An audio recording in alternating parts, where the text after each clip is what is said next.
Bonjour et bienvenue dans le podcast qui t'aide à retrouver et garder l'esprit zen. Comment garder l'esprit zen quand tout va mal, quand on traverse une période de chaos difficile? Je m'appelle Anne-Marie Miron, je suis massothérapeute, hypnothérapeute, coach et entrepreneur.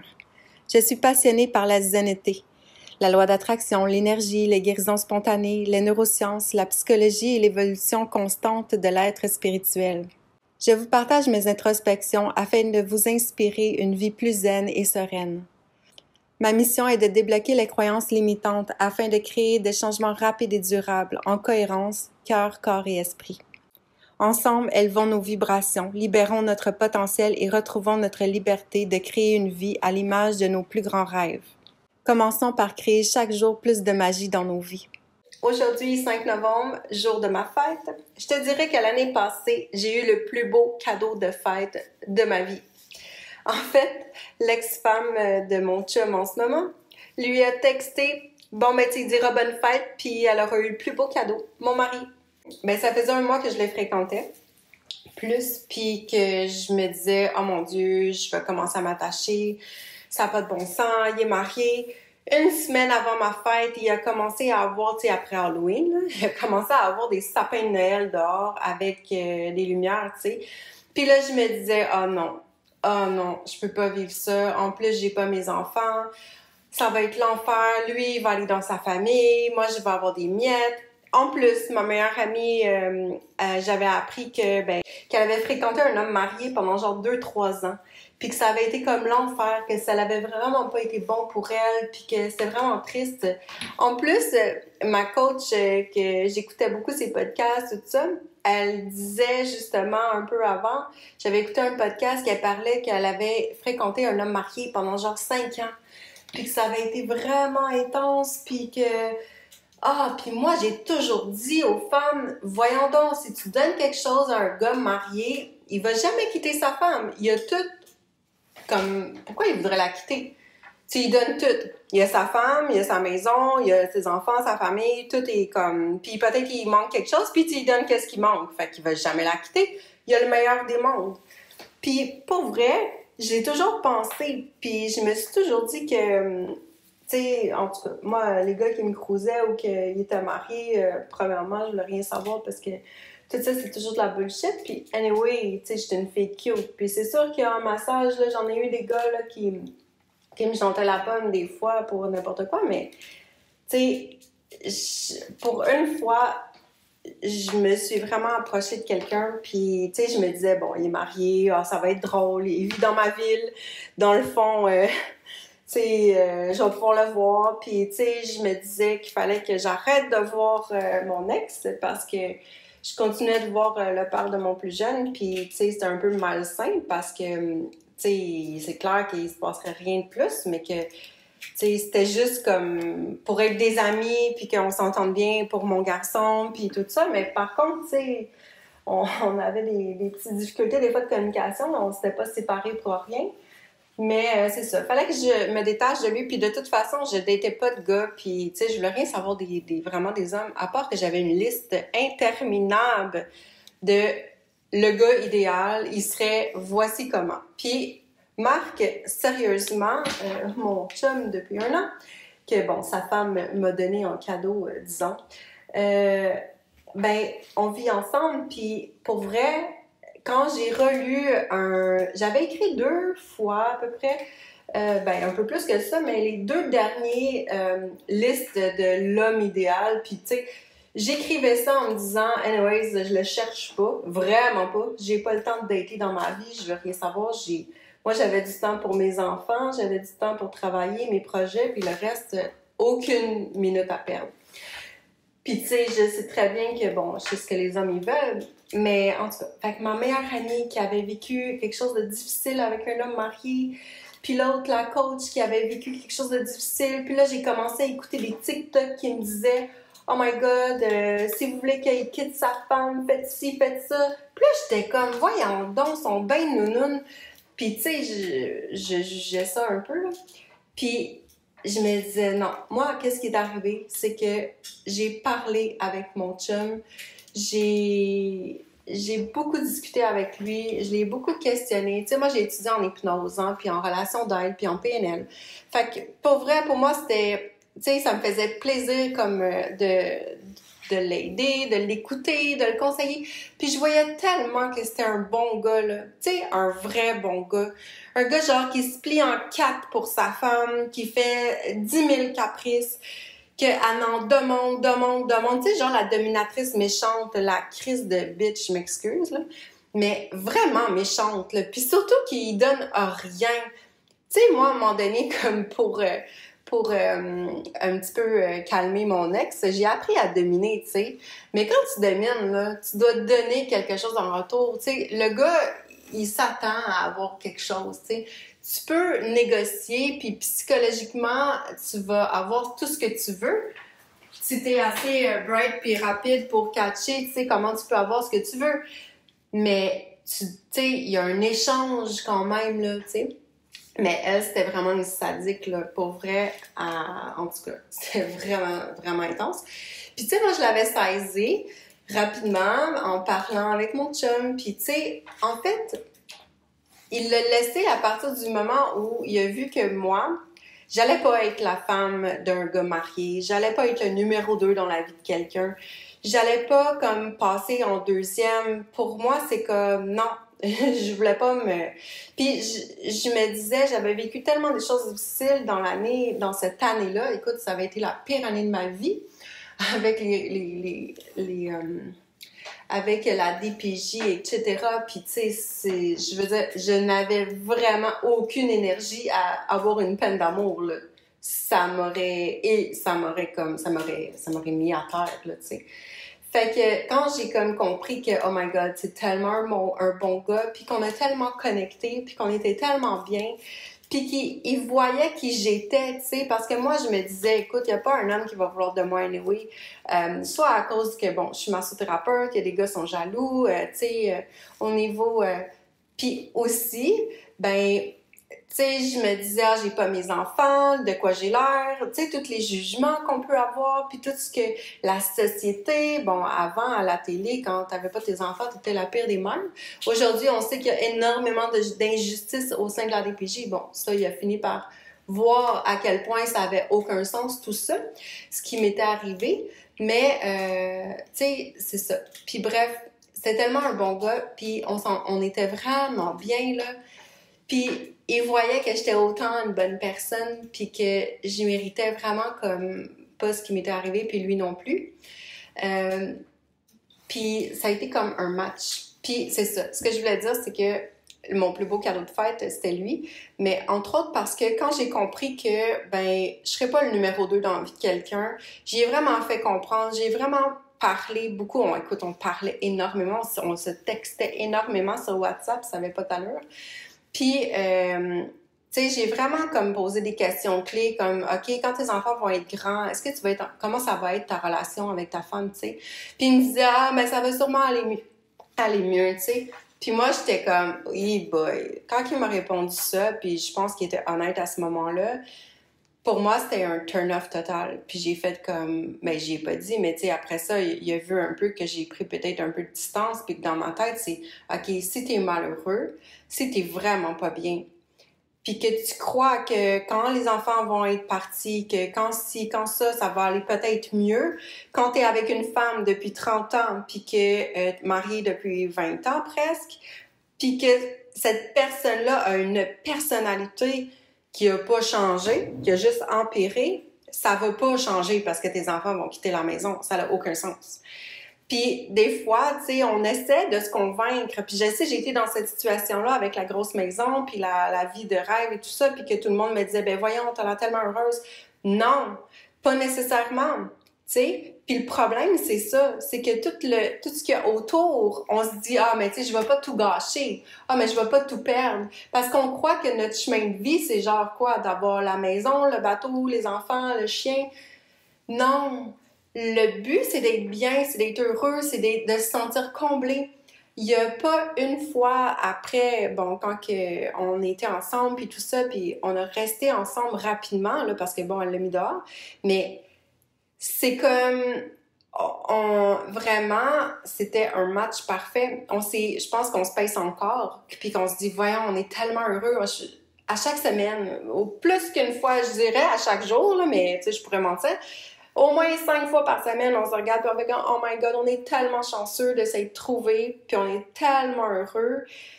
Puis il y a tellement de gens qui vivent dans des situations où ils sont mal, ou qui attendent après quelque chose, il y a peut-être quelque chose qui va changer. Non. Puis moi, avec mes notions de neurosciences, puis Joe Dispenza, puis tout comment le cerveau ne change pas vite, quelqu'un qui veut changer, là, c'est extrêmement difficile de changer. C'est vraiment, tu sais, imagine quelqu'un qui croit qu'il n'y a pas de problème, quelqu'un qui pense que ça va jamais, tu sais, ça marche pas, là. C'est du temps perdu, puis il y a des gens qui perdent des 20, 30 ans dans des relations que même au début, ils se disaient « Ah, mon Dieu, mais que, ah, ben non, là. » Puis tu sais, on se raccroche à des petits moments que ça va bien. Puis souvent, quand on a un type de personnalité qui attire les pervers narcissiques, ben on va se dire ben non, ça va être correct. Ben dans le fond, il y a des bons moments, tu sais. Puis c'est ça. Fait que moi, dans le fond, j'ai vraiment parlé beaucoup avec lui, puis j'ai vraiment comme fait réaliser, écoute, moi, je suis pas dans une situation que je vais être capable de vivre une peine d'amour. Je me sentais que j'avais des sentiments de plus en plus. Mais je pouvais pas lui dire, parce qu'un gars marié, tu peux pas lui dire que genre tu tripes sur lui puis tout ça. Fait que j'étais quand même assez distante, dans le sens que je voulais pas le faire fuir. Fait que, tu sais, mais j'étais honnête, tu sais. Puis c'est ça. Fait que, à quelque part, je me suis écoutée puis je me suis dit, tu sais, à un moment donné, je pense qu'il a vraiment eu peur parce qu'à un moment donné, j'ai pris comme peut-être 3 heures à y répondre. Puis là, il a vraiment eu de la peine, comme, puis il réalisait que, OK, il tenait quand même beaucoup à moi. Puis, tu sais, qu'il avait vraiment envie qu'on soit des amis, puis tu sais, moi, c'était comme, ah, c'est ça. Il y avait Noël qui approchait avec les mots du sapin de Noël, le genre 1er novembre, que j'étais démoralisée, puis je me disais, oh non, my God, tu sais. Puis c'est ça, puis en plus, tu sais, je lui avais dit, je pense, une semaine avant ou 2, j'avais dit, en tout cas, si ta femme te met dehors, moi, je te dis, je vais te prendre. Puis j'avais dit, en tout cas, moi, mon rêve, là, genre, cette crise dehors, je te mène en voyage. Puis, tu sais, j'avais vraiment imaginé comme, tu sais, puis écoute, il prenait quand même des risques. Je pense que il faisait exprès quasiment pour, tu sais, des fois, il arrivait chez eux à genre 6 heures le matin, là. Puis, tu sais, c'était comme... je pense qu'une fois, il est même arrivé, puis comme, elle se levait, là, puis il a fait comme si il était dans le garage, puis whatever, tu sais. Oh my God. Mais c'est ça. Puis, tu sais, à un moment donné, genre, à l'appel, je suis dans le camion avec lui, puis là, comme, tu sais, faut pas que je parle. Après ça, il fallait que je me cache en arrière dans le camion pour pas que nos voisins, peut-être, nous croisent. C'était un peu comme... Ça, je pouvais pas... J'aurais pas pu vivre ça, comme... Ça allait être trop lourd, tu sais, genre, j'avais vraiment envie d'être avec quelqu'un, puis d'être, tu sais, que si, en fait, j'étais avec quelqu'un, puis c'était pas un besoin absolu, mais que je voulais vraiment avoir ma place, être avec quelqu'un qui est fier d'être avec moi, puis ça, c'était quelque chose qui me manquait beaucoup dans mon ancienne relation, puis pour moi, c'était vraiment important. Fait que, tu sais, je me suis tellement écoutée, j'ai tellement cru en ma valeur, puis ça l'a paru, tu sais. Puis lui, il l'a ressenti. Puis que finalement, ben, il a fait comme, OK, il y a une journée que sa femme, elle dit, t'es où, tu sais. Puis, ben, il avait mis son camion devant ma maison cette journée-là. Puis pour vrai, j'étais là, wow, comme, je l'ai senti que, et c'est comme si il se cachait pas. C'est la veille, je pense qu'on s'était parlé jusqu'à comme 4 heures le matin. Puis que j'avais comme fait comprendre, tu sais, je le vois que t'es malheureux, t'es pas bien dans cette relation-là, mais si tu restes là, tu te respectes pas, puis moi, j'ai envie d'être avec quelqu'un qui se respecte, puis qui a envie d'être heureux, puis qui, tu sais, c'est tellement important. Puis c'est ça, tu sais, à partir du moment où tu sais comme que tu peux faire des choses pour être plus heureux, comme il faut go, tu sais, 1, 2, 3 go, tu peux pas passer à côté de ça, tu sais. Puis quand le bateau passe, puis lui, c'est ça qu'il disait, quand, tu sais, le bateau il est passé, la fille était là, elle était disponible, puis elle m'aimait, puis comme c'était go, tu sais. Fait que c'est ça, mais ça a été l'écoute du cœur, de notre âme, de notre intuition. Puis, tu sais, c'est ça qui a fait que, comme, c'est encore une excellente relation aujourd'hui, tu sais. Puis c'est ça, c'est mon plus beau cadeau. Puis en plus, on était allé souper au Lucille, mon restaurant préféré. Puis on pouvait pas se toucher. Puis une semaine avant, comme qu'il soit avec moi pour officiellement. Puis finalement, ça a été comme wow. La semaine d'après, on est retourné. Et là, on pouvait être ensemble en couple. Et on retourne encore ce soir pour ma fête. Et vraiment, j'adore aller là-bas avec mon amoureux. J'adore les huîtres, puis le menu est vraiment bon. Surtout la salade de pieuvre, salade grecque de pieuvre qu'il y a au Lucille, c'est wow! J'adore cette salade-là. En fait, quand j'avais des bonnes semaines, c'était ma récompense. Quand j'avais des coups durs, c'était ma récompense. Quand j'avais envie de me récompenser, c'était là que j'allais manger et c'était la salade de pieuvre que je prenais. Et surtout le Bloody César de la mer avec crevettes, huîtres et pâte de crabe. Vraiment, c'était vraiment super bon. Donc, je dois continuer de me préparer. Je voulais jaser comme ça, puis vous partager ma joie pour mon anniversaire l'année passée, qui finalement a été un des plus beaux. Et cette année, on est dans la gratitude incroyable pour tout cet amour, ce partage et de s'être choisi. Puis c'est ça mon message aujourd'hui. Il faut vraiment qu'on finisse par se choisir, par penser à nous et à écouter notre cœur et notre âme, parce que c'est là qu'on peut créer des changements durables dans nos vies et qui sont en cohérence avec notre cœur, avec notre énergie, avec où on doit aller. Et des fois, sur notre chemin, il y a des embûches, puis c'est juste qu'il ne faut pas aller là. Puis quand la vie elle est simple, que tout va de soi, qu'on se dit « wow », qu'on se sent plein d'énergie, qu'on imagine comme... Il ne faut pas être dans la peur. Puis ça, c'est une chose que j'ai remarqué beaucoup et que je vais faire un autre podcast là-dessus. Entre autres, et on a comme une dualité, tu sais, entre le yin et le yang, une dualité entre le divin et le malin. Puis souvent, on a quelque chose qu'on fait comme « wow, je vais aller là », puis on a tout de suite l'énergie du malin qui vient comme nous saboter, qui vient nous dire « ben non, ça va être compliqué, ben non ci, ben non ça ». Si mon chum s'était arrêté à ça, puis qu'il avait juste été dans la peur, puis là, mon Dieu, le divorce, puis ci, puis ça, puis ça va être compliqué, puis gna, ben, il aurait jamais fait le move. Mais de vibrer une bonne énergie, de ressentir comme, OK, c'est là que je dois aller. Puis de faire comme go, 1, 2, 3, go. Mel Robbins, ça parlait de ça, entre autres, le 1, 2, 3, go, de dire comme, OK, suis ton intuition, suis ton feeling, ton God feeling, ton juste comme, OK, je sais pas pourquoi, mais je le sens, puis go. Comme une intuition, comme quand on sait des choses, on le sent dans notre cœur, on le sent que la vibration, elle est puissante. Si quelque chose t'énergise puis que tu fais comme « wow, je me sens ben go », c'est là faut t'aille. Puis quand la vie veut pas que tu ailles quelque part puis que c'est mauvais puis il va y avoir des embûches, tu vas le sentir, tu vas te sentir mal dans ton énergie, tu vas te sentir comme vraiment moins bien puis comme va pas là. Mais quand tu le sens, il faut pas être dans la peur parce que le mental, tout ce qu'il fait, c'est, selon moi, le mental, c'est le malin. Mais tout ce qu'il fait, c'est juste nous donner des raisons pour nous empêcher d'aller vers la lumière. Puis c'est tout le temps comme ça. C'est comme si dans l'univers, il y a une dualité entre le bien et le mal. Puis que c'est comme si, en fait, dans plus grand que nous, il y a la dualité et il y a la guerre dans l'au-delà, la guerre entre le divin et le diable.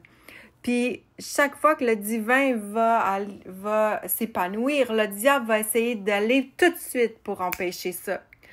Puis c'est ça l'idée de rester zen dans la vie, de rester dans la lumière, c'est de ne pas se faire avaler par le mal, ne pas se faire voler notre énergie, nous mettre dans la peur, nous mettre dans les craintes, nous mettre dans le oh mon Dieu, ça va être l'enfer, non, non, non. Parce que le malin, le diable, tout ce qu'il veut, c'est qu'on reste dans la noirceur, qu'on reste marié, qu'on reste avec la personne qui nous tue, qu'on reste avec la personne qui petit à petit nous tue, tu sais.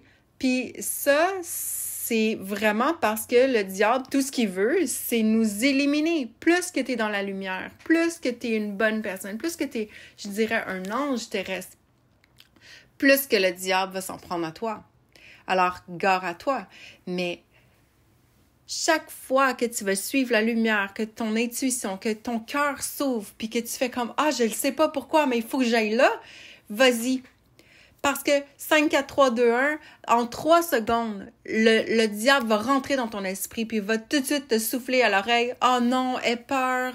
Ah, ça va être compliqué. Ben non, tu peux pas faire ça. Blablabla. » Toutes les raisons du monde pour t'empêcher.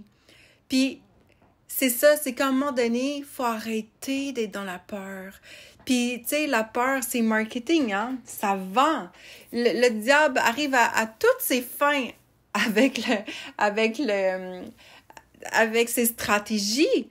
Puis, à un moment donné, comme dans toute l'énergie de la Terre qui s'élève, puis il faut rester dans la lumière. Puis, à un moment donné, comme quand tu as une opportunité, une porte qui est ouverte pour t'échapper de la noirceur, de la frustration, de la vie qui te pèse sur les épaules, c'est comme « go, vas-y ».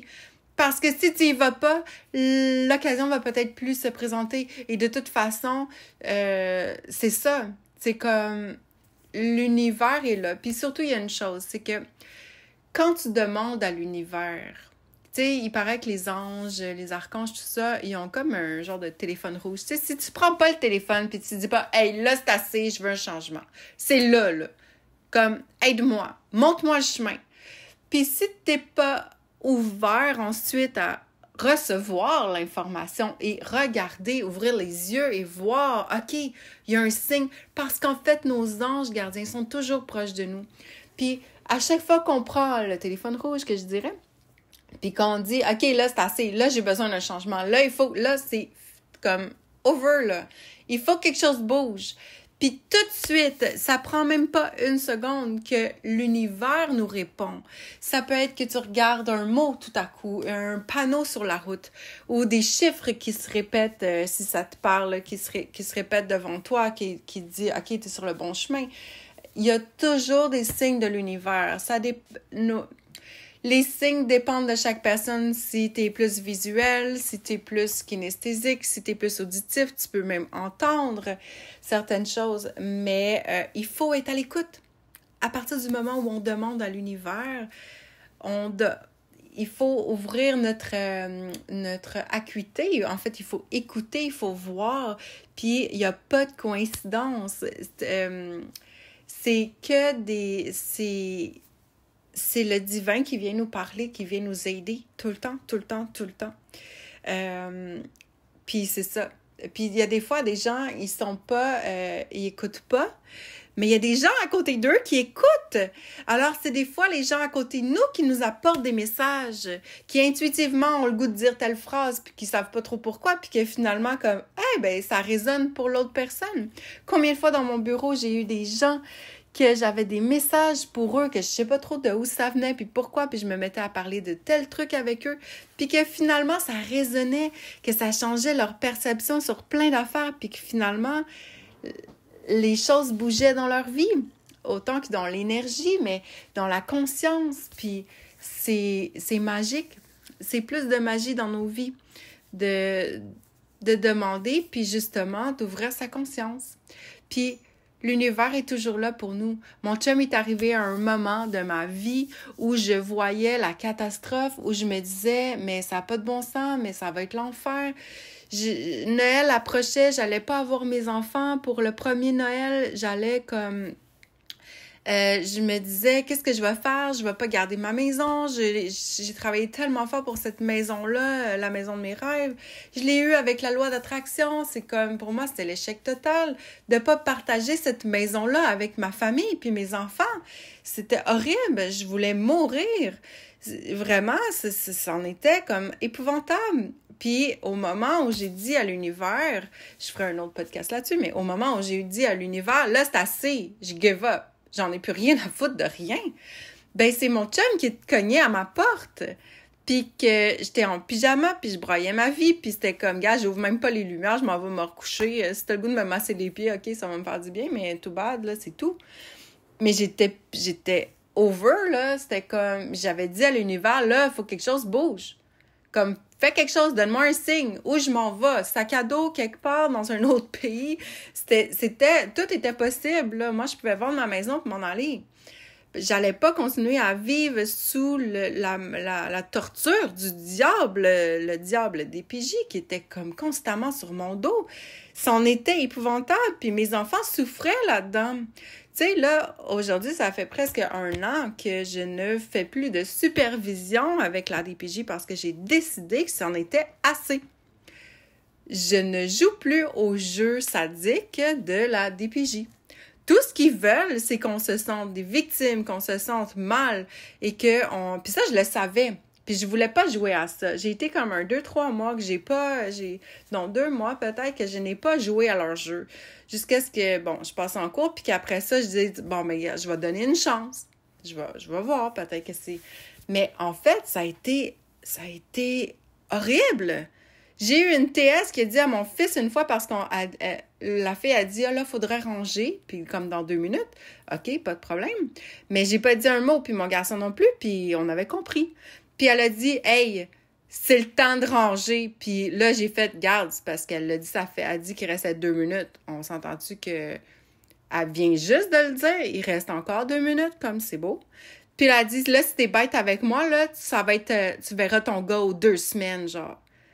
Mon garçon, il a regardé à terre, puis il m'a regardé, puis je l'ai senti tellement comme enragé, comme en espèce de tu sais, comme... Puis moi, qui ferme ma gueule, je suis pas quelqu'un qui fait ça normalement, mais que là, être obligée de me soumettre à une sous-merde qui essaye de me persécuter, mais sans arrêt, devant mon enfant, puis à lui lécher le cul devant lui, puis à dire « Oui, madame, merci », ou à lui ouvrir la porte, puis dire « Merci, bonne semaine, à la semaine prochaine », puis faire comme si rien n'était avec le smile d'en face.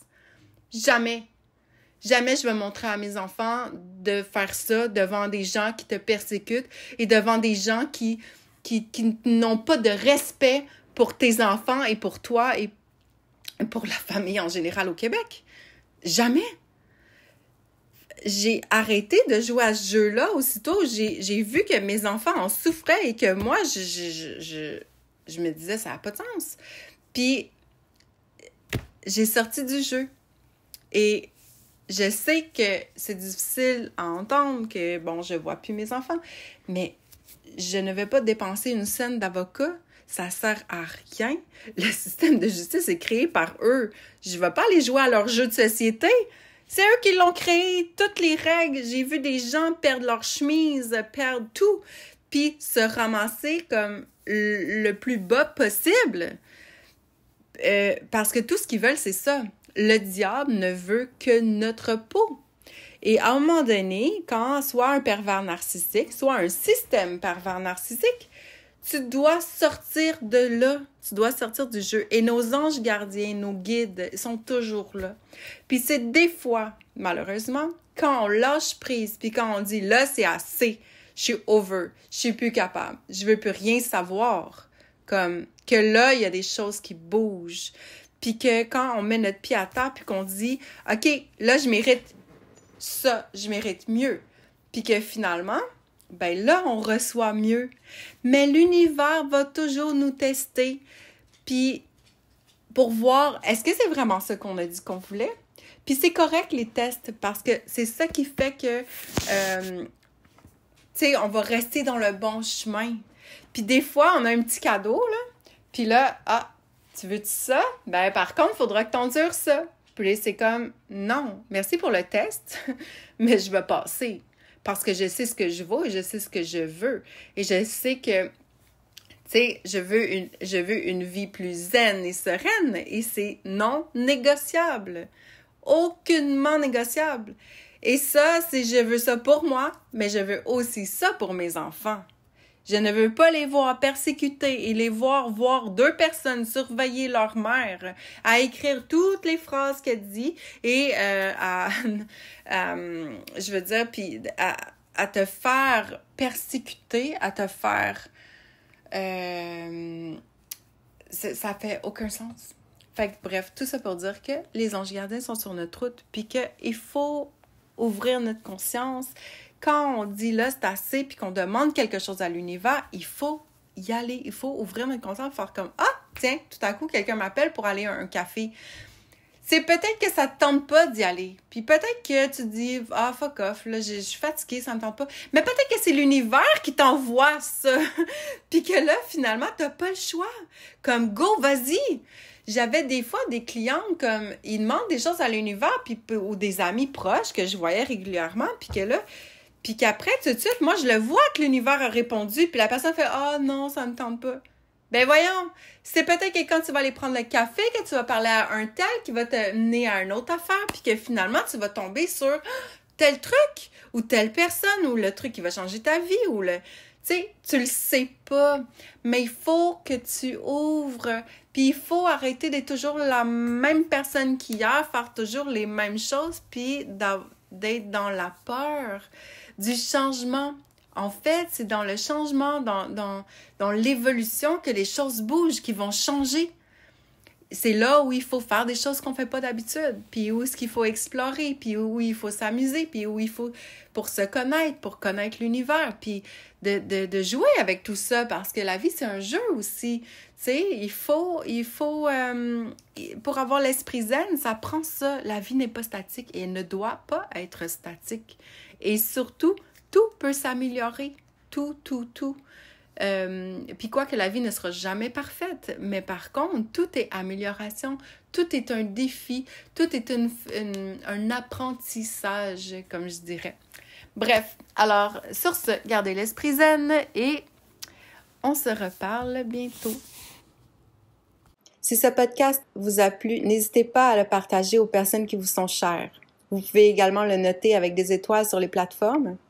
N'hésitez pas également à me laisser un commentaire, cela me fait toujours plaisir. Pour plus de contenu et de conseils, vous pouvez me suivre sur mes autres réseaux sociaux, Instagram, YouTube, Facebook, sous le nom de Anne-Marie Esprit Zen, et aller sur mon site espritzen.ca.